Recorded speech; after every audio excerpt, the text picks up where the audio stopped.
मुख्यमंत्री योगी आदित्यनाथ ने जनता दर्शन में किसानों और कर्मियों समेत फरियादियों की समस्याएं सुनी। उन्होंने कहा कि हर जरूरतमंद की सेवा सरकार का लक्ष्य है।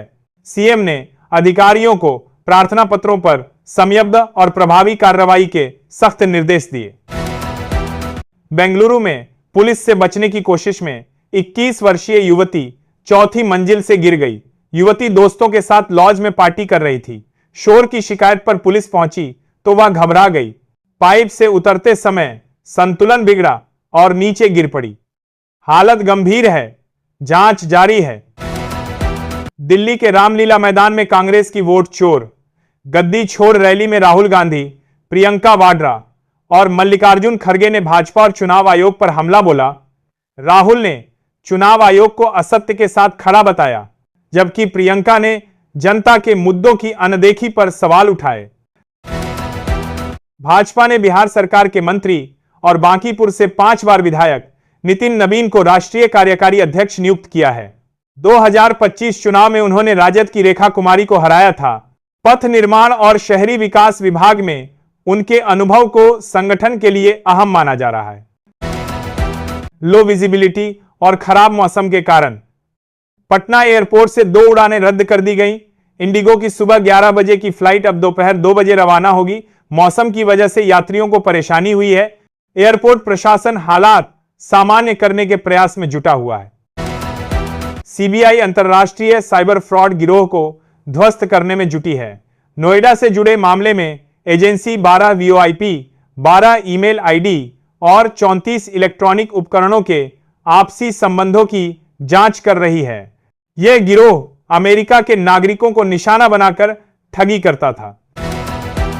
गोवा नाइट क्लब अग्निकांड के आरोपियों लूथरा ब्रदर्स को थाईलैंड से भारत लाने की प्रक्रिया तेज हो गई है। सीबीआई अधिकारी फुकेट पहुंचे हैं और भारतीय दूतावास स्थानीय एजेंसियों से समन्वय कर रहा है। दोनों भाई थाईलैंड पुलिस की हिरासत में हैं और अगले हफ्ते भारत लौटने की उम्मीद है। उत्तर प्रदेश के आगरा में चार्जिंग के दौरान इलेक्ट्रिक स्कूटी में तेज धमाके के साथ आग लग गई। फायर ब्रिगेड ने 45 मिनट की मशक्कत के बाद आग पर काबू पाया। प्रारंभिक जांच में बैटरी फटना आग लगने का मुख्य कारण बताया गया है।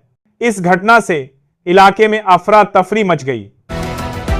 भाजपा नेता नितिन नबीन की कहानी संघर्ष और परिवार के संतुलन की मिसाल है। वे खुद को एक्सीडेंटली राजनीति में आया व्यक्ति मानते हैं।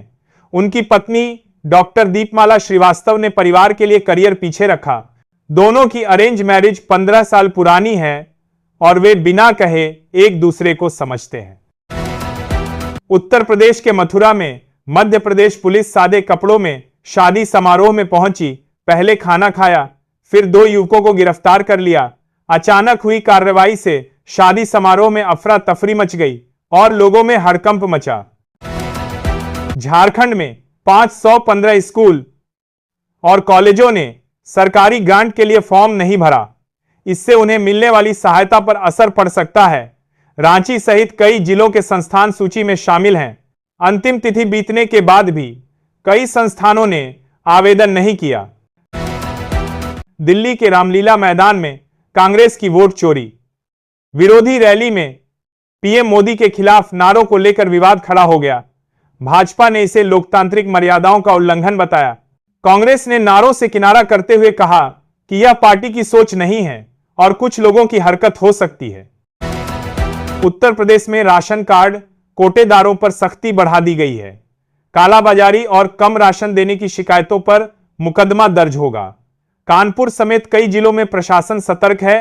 दोषी पाए जाने पर कड़ी कार्रवाई की जाएगी ताकि पात्र लाभार्थियों को पूरा राशन मिल सके। बिहार विधानसभा चुनाव के बाद प्रशांत किशोर और प्रियंका गांधी की कथित सीक्रेट मीटिंग पर सवाल उठे। संसद के शीतकालीन सत्र में जब प्रियंका गांधी से इस पर पूछा गया तो उन्होंने सीधे जवाब देने के बजाय सरकार पर निशाना साधा। उन्होंने कहा कि सरकार बार बार सदन की कार्यवाही क्यों बाधित कर रही है। राज्यसभा सांसद इमरान प्रताप गढ़ी ने बाराबंकी में भाजपा पर निशाना साधते हुए कहा कि अब पर्ची से अध्यक्ष और पदाधिकारी बनाए जा रहे हैं। उन्होंने यूपी भाजपा अध्यक्ष की नियुक्ति पर सवाल उठाए। साथ ही मतदाता पुनरीक्षण की समय सीमा बढ़ाने सावरकर के योगदान और भाईचारे पर भी टिप्पणी की। अयोध्या के राम मंदिर आंदोलन के अहम किरदार और पूर्व सांसद डॉ. रामविलास दास वेदांती का निधन हो गया। वह विवादित ढांचा विध्वंस मामले के प्रमुख आरोपियों में शामिल थे। 90 के दशक में वे मंदिर आंदोलन के अग्रणी नेताओं में रहे और सीएम योगी के गुरु परंपरा से जुड़े थे।